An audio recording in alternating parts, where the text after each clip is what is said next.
We begin our celebration of Jack Kirby's 104th birthday with some of his best Fantastic Four issues. To pick exactly which ones, to start from one and work our way up is impossible. So instead, we're going to jump right in with issue 4 and give our thanks and celebrate the birth of Jack the King Kirby with some of his greatest work, the Fantastic Four from the Silver Age. This is issue 4 of the Fantastic Four, the world's greatest comic magazine by Jack Kirby. This is, some of his best work, his earliest work for Marvel, and a really important issue as we meet the Submariner for the first time, created by Bill Everett during World War II, revived in this issue in the Silver Age much later on as a villain for the Fantastic Four, right before Doctor Doom. So this is a really important foe and someone who really affects the future and is a part of major storylines even today with the Fantastic Four. Not as much as Doctor Doom, but he's right behind Doctor Doom. Submariner is one of those misunderstood characters throughout Marvel history, even back in World War II. He would be open to outbursts of violence, very bad temper, not always your classic hero like a clean-cut Captain America. He would destroy the Nazis, but then threaten to destroy all of humanity for bothering him in his Atlantis, as he was the king. He was against surface dwellers. But that's what we see as he is the villain portrayed in this important issue of Fantastic Four number 4. Basically, this is the FF kind of coming into their own. They have moved into the Baxter building, their headquarters. We see an early thing, looks vastly different than the thing that we're used to. Torch is still basically the teenage hot rodder who a lot of people don't know went to high school with Peter Parker. They were the same age, and they were friends. They were buddies in high school, and Torch actually builds a hot rod called the Spider-Mobile for Peter, I believe about 10 years after this. So they are buddies. Torch is very playful, always getting into fights with the Thing, but they are more brotherly than anything.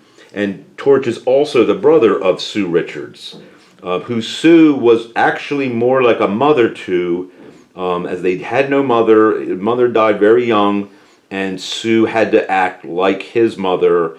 And as the FF progressed through the decades, we see lots of emotional issues as they are a family, all 4 of them, and so that affects them. We see what happens. With Sue, she has a lot of issues with men, with falling in love with other men other than Reed, who Reed is probably about twice her age. He was her professor, and she's very young. She was a young student, so she's definitely conflicted throughout the years in Fantastic Four, which is a major storyline, and one that makes for interesting stories. You can't have perfect people and have perfect stories. You need relatable characters, hence why Marvel has lasted so long. All of their characters are relatable for the most part. That is important, and great storytelling by Mr. Kirby. We see the Fantastic Car. It has many, it's changed many times. It looks totally different over the years, but you have to remember this is the early 60s. We see Sue using her power of invisibility. She likes to play pranks on people. We see Marlon Brando from the Wild Ones make a guest appearance, as Mr. Kirby liked to have little random guest appearances throughout his books, which makes it interesting. And we see Johnny, as I was saying, in a garage working on a hot rod. That was big in the 60s, the whole hot rod era, and working on your own hot rod. You could probably get away with racing a lot, unlike today where you can't go over 35 miles an hour here in town. We see the Thing always getting, like I said, getting into fights with the Human Torch. I like these little chapter breaks that Kirby did throughout the early FF. Most of the FF kind of went away later on. But in the early days, comics were done in one. They were an anthology, and so they broke up single issues into different chapters. They didn't go on from one issue to the next. They were much easier to follow. We see, like I said, a different version of the Thing than we're used to. Definitely not the rocky-looking monster that we know now.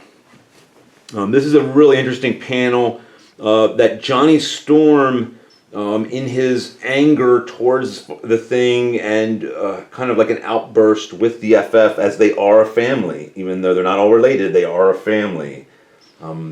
They're brought together by circumstance, and they live together, and they're constantly fighting, but they always come back together. Johnny right now is fighting with the Thing, and he needs to go to the Bowery of New York to cool off. And this is during a time when the Bowery, before CBGB, and not a great time to hang out there, as he is going to a flop house to hang out because he is in a bad mood and angry at his family. So what we see here in this panel is Johnny hanging out in a homeless shelter, basically, and right next to him is a man in a beard who we don't think is anyone important, but as coincidence would have it, Johnny is reading a Golden Age Submariner World War II comic book. And the other men who are living there are noticing that he's reading a Submariner comic from World War II, which at this point would be more than a decade old, about 15 years old at least. So for Johnny to get a hold of a vintage comic in that time is strange. They didn't have vintage comics in that time. They threw away their comics back then, after World War II, or they recycled them. But we see some great dialogue about the men that are living there with this very interesting stranger, this bearded stranger. Come on, old man, we got us a new tenant. Show him what you can do. Go away. I want to sleep. Let me be. Why don't you leave the old fellow alone? He's probably tired. He's never too tired to show how strong he is. Are you, old man? Come on, you mangy bum. Tear this phone book in half. Tear it, I said. Go away, puny flea. All right, boys. Let's teach him a little lesson. Get him. Yeah, I've been spoiling for a good fight.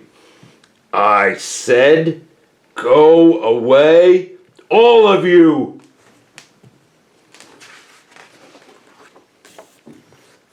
If I could only remember who I am, what I am. Why have I spent the long years here, in a fog, with my mind a blank? Look, he's tired, now's our chance. Try to push us around, Willie. I never did like to creep. Hold on, let him alone. Can't you see he's ill? He's got amnesia, a loss of memory. He doesn't even know who he is. Yeah, well, we're gonna help him to find his memory. Sure, we'll beat it back into him. Why bother? I'll show you an easier way. First, we've got to see what he really looks like. Let's give him a little shave. Flame on. Hey, look at that. Holy cow, it's the Human Torch. See how simple it is when you know how? I can control the flame of my body to within a hair's width. Wait, his face. No, it can't be. It is. He's the Submariner. Very important. We learned the Submariner has been in a homeless shelter since World War II. And that's why he has not had any comics either. Very strange time in the 50s for comics as superheroes disappeared with the birth of the Comics Code. A lot of superhero titles were, ceased to be, as there were lots of regulatory changes and major changes within comics. We go to Johnny and Namor, the Submariner, kind of getting his own, But Johnny knows he has to bring him to a body of water to really wake him up, as the Submariner needs water to replenish his strength. If he doesn't have water, I believe every few hours, he has no strength. He has no superhuman ability. But as long as he can get to water, his superhuman powers are almost that of Hulk. He has very super enhanced strength.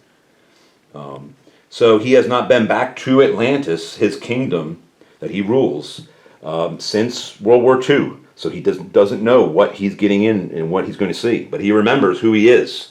And he says, I want to see my friends, my family, my undersea kingdom.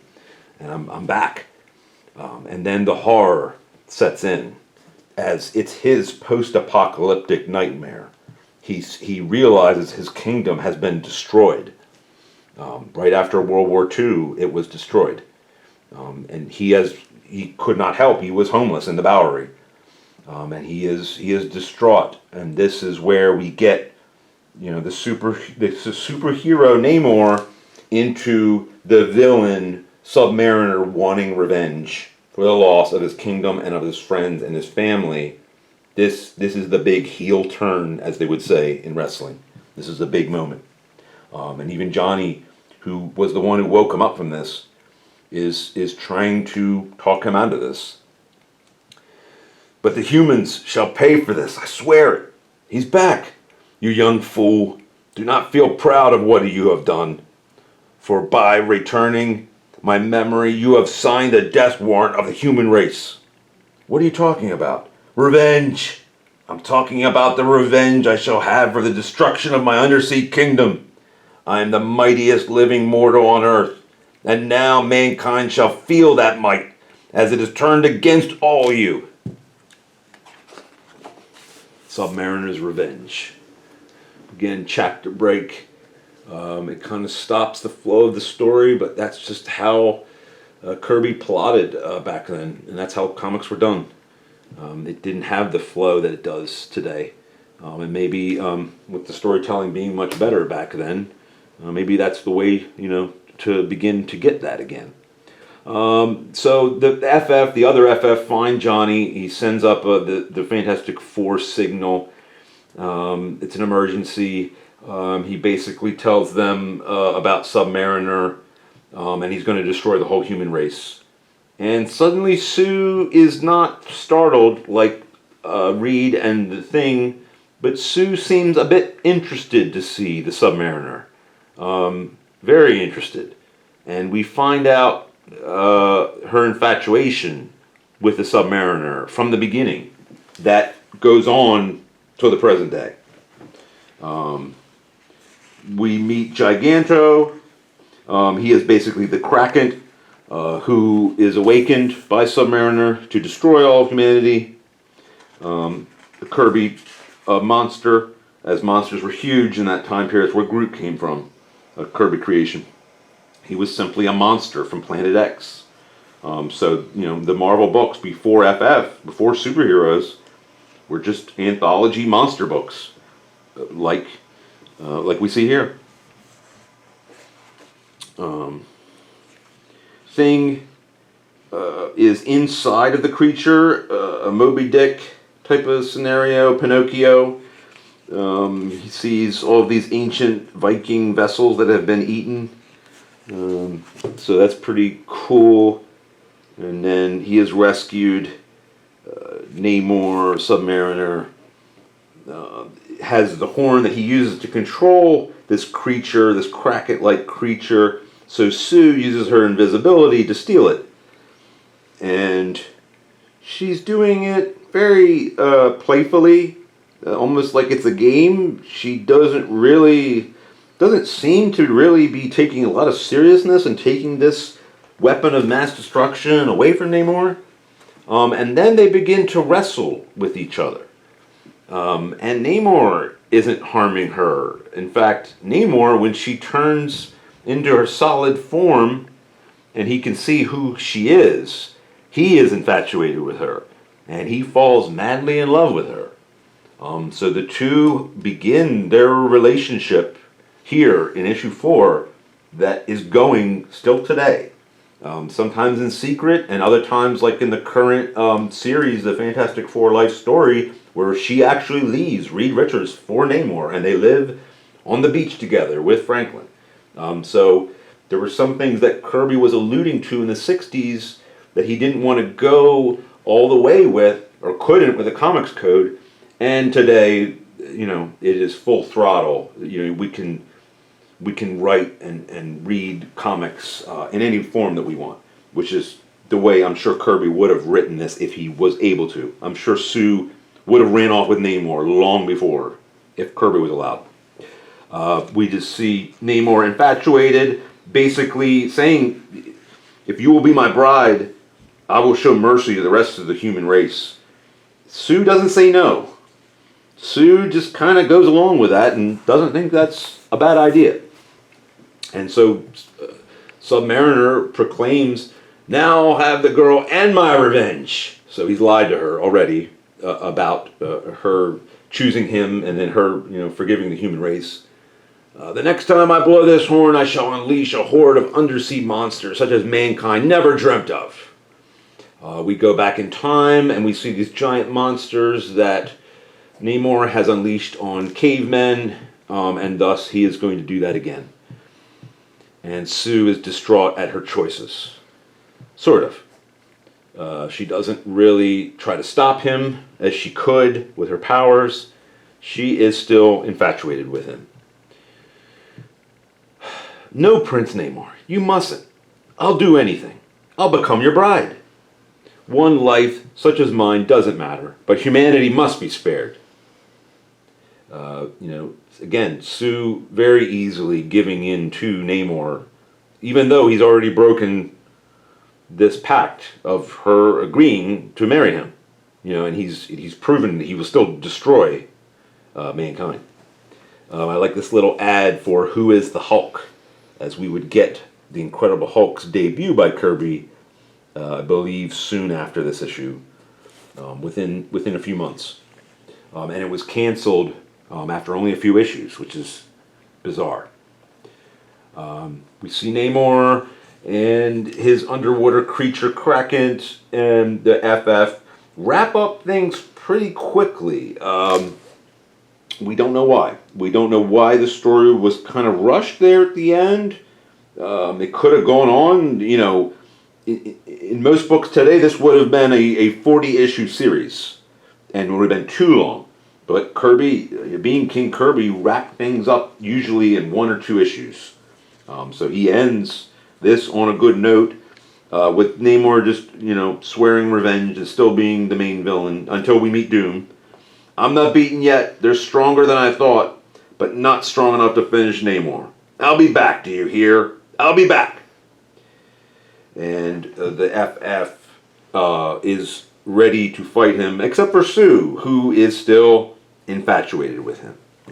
And we learn later on, even hides a photo of Namor that she keeps and looks at longingly in the house until Johnny finds it.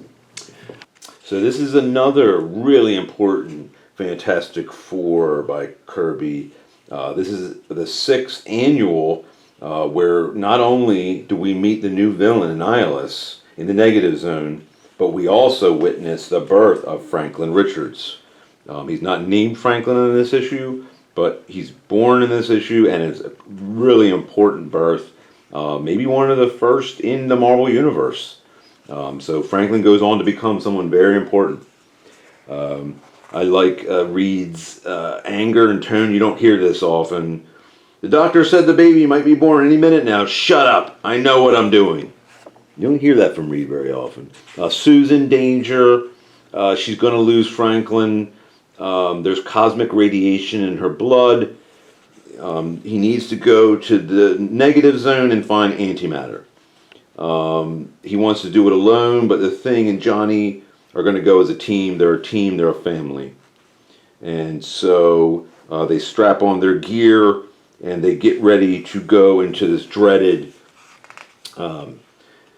Negative Zone where Nihilus is the master, destroying beings on a constant basis as they are always in war. and always in a state of violent rage and death. Nihilus is much like a Grim Reaper, a space cosmic Grim Reaper, always at war. We first see Nihilus. He looks very Darth Vader-esque in his armor and his helmet, which Kirby would later go on to say Doctor Doom is very similar to Darth Vader when he watched Star Wars for the first time. So definitely Lucas was a comic reader and a Kirby fan himself. We see the FF go into the cosmic zone, and I love this collage, this spread page that has Kirby's photographs that he cut out himself and pasted by hand. He did not use a computer for this. They did not have them in this era. He did all that photo collage by hand, and then I don't want to say that he invented that, but he was one of the first to use that in all of his books. He started putting that in all of his books, like in the New Gods later on. It just became part of his artwork, and it's beautiful. It's a beautiful evolution of Kirby's style. I really love that. It's one of my favorite panels, probably of all time.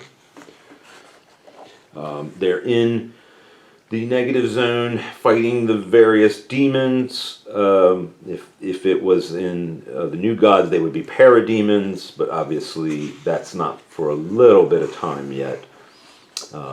Crystal is there, one of the Inhumans. She actually takes Sue's place as the fourth member when Sue is raising Franklin, and Crystal becomes the fourth member and eventually marries Johnny. And she is a really important person in FF history later on. But here we see her as a type of liaison between her and the FF, just tell them, what is going on with Sue. So anyway, we go back to the negative zone, Johnny and Thing fighting various demons in the negative zone. Nihilus sending them all of his parademons, for better lack of term, calls them his loyal scavengers, to acquire his latest specimens, what he's calling the FF. He is an evil being. He is a being made by antimatter, and that's exactly what Reed needs to save Sue. And he even says, "Here in my hand, I hold the most precious item in all the world, my life-giving, life-prolonging cosmic control rod, and not man nor beast shall ever wrest it from me." It's very interesting. The Jedi and the Sith are very similar in that Darth Plagueis was known to bring and restore life. But if he is a being of evil, why is he involved in life-giving, prolonging? It should not be that way. And again, maybe Lucas was inspired by that. Nihilus is a great villain. Like I said, he's throughout the FF history. In Marvel's history, he evolves. The Annihilation Saga, the Guardians, the second Guardians of the Galaxy are introduced through that saga. Some really good storylines with Nihilus. He's always used really creatively for cosmic purposes. We see the first hand-to-hand combat between Reed and Nihilus. And I remember a What If issue that was done really well after this. That was about this issue, but it was a what if Sue had died in this issue. And Reed is distraught, even more so than this, and very violent. But I'm sure Kirby intended for Reed to be someone else as he's trying to save his wife and his son. And he's willing to do whatever it takes to save them. Nihilus, obviously is not going to let Reed have the control rod. That's his powers, and he is obviously going to try to experiment and destroy the FF for trying to get that power from him. We see Reed and we see Johnny using their powers to escape the traps. and the various weapons of Annihilus, and Ben does his best impression of a wrecking ball, just destroying this large being, this large monster, this robot. One of the most famous lines, not just in FF but in all of comics, comes from the Thing. It's clobbering time. It's definitely one of the most used phrases in all of comics. We think of the Thing, and the Thing is really probably the most popular FF member among, when you ask people who their favorite is. The Thing would probably be most, and he also, accordingly, Kirby was portraying himself as Thing later on. Wears a yarmulke. He is of Jewish faith, the first ever in comics, and he smoked a cigar. So very Kirby-esque in his traits, and maybe going back to Kirby's street fighting days when he was in the gangs growing up. Yancey Street, the Yancey Street gangs.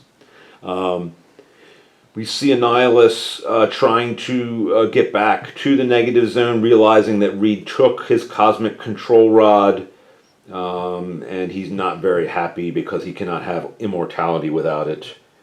And he swears that he will punish them to no end, and the FF has made a villain for life by doing this. The FF are traveling back through the negative zone and encountering more parademons, and nothing will stop them from saving Sue and an unborn Franklin. One of the greatest panels, in my opinion, is a Kirby-esque a panel of Reed holding aloft the cosmic control rod that will save the life of his wife and his unborn son over his head, like a conquering hero. That's just it's such a perfect visual.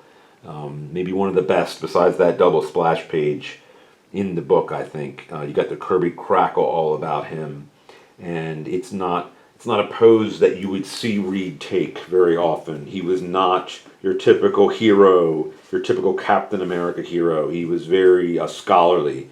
He was a scientist. He was a professor. He did not condone violence, or he was not the type to be in that type of pose, but he knows how important that rod is. It's his very life. Annihilus still trying to destroy them, coming up with weapons and contraptions and doing everything he can to stop them, the FF, from leaving his realm. That's a great panel there. We see of the Thing. The difference between the Thing there and then in issue 4 is vast. And this is definitely the best version of the Thing. You can see all the different rocks that make him up, all different. You could see just the texture of him. It's perfect. This is Kirby at his best when it comes to FF. So the FF, still trying to get out of the negative zone with this control rod, still fighting to get back. And now finally they have transformed the area into antimatter. They're riding an asteroid, which the debris is going to explode, and they don't think they're going to make it back. And so they're willing to sacrifice themselves, and someone is going to sacrifice themselves to save Sue. And they did that a lot, They would always sacrifice themselves or be willing to. They talk about negative particles and the evolution of life and how those particles could make up a world, kind of like the Genesis from Star Trek II, Wrath of Khan, where they had a single missile fired that would create an entire world and ecosystem. Again, maybe they got that idea from this issue many decades before. So we see that possibility, a negative being, all the different possibilities of a negative being in a negative world, in a new world, where he kind of goes off tangent, Reed. And so finally, the final showdown between Annihilus and Reed. The Doctor, meanwhile, back at the hospital on Earth with Invisible Woman, who is dying. Her blood cells, the cosmic radiation. She needs that cosmic rod that Reed is now holding in his hand. And he tricks Annihilus to trade for the rod, the repeller units, and he wins and tricks Annihilus. Thus, they are able to escape. And another great panel showing all the FF getting away from Annihilus with the rod. And some nice Kirby crackle there with we're through. Then we're back, to the waiting room on Earth, where the FF is in the waiting room already. Where back in those days, you were not allowed to go into the maternity ward, the husbands. You had to stay outside in the waiting room. That was the way it was. I think even in a couple episodes of the Flintstones, Fred's not allowed to be in when Wilma is delivering. So that is definitely something that's changed. You have to remember this is the '60s. A lot of difference. We see the FF is getting back together as a family, but we see how nervous they are. Obviously, they don't know if Sue's going to make it. They don't know if the baby's going to make it. Even though they brought back this control rod, this cosmic control rod, how the Doctor knew to use this on Sue, we don't know. But Crystal gives the word and says, "Mr. Richards, your father, it's a boy." And mother and child are both doing fine. And thus we have our happy ending where the Thing becomes the uncle and Johnny becomes the uncle. Again, they are a family. And this is the first birth to Marvel's first family, first superhero team. So this was a really big deal. It's a really nice celebration that you don't see often in comics, in any comics. Usually it's all strife.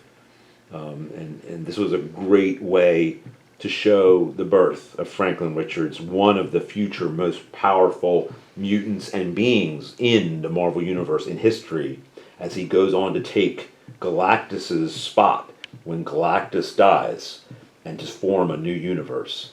Some foreshadowing to modern days to show the importance of Franklin Richards. And so we end this issue and this panel, and we end this celebration of this installment of Mr. Kirby's birthday for his anniversary, his 104th. But we will definitely have more in the celebration of King Kirby.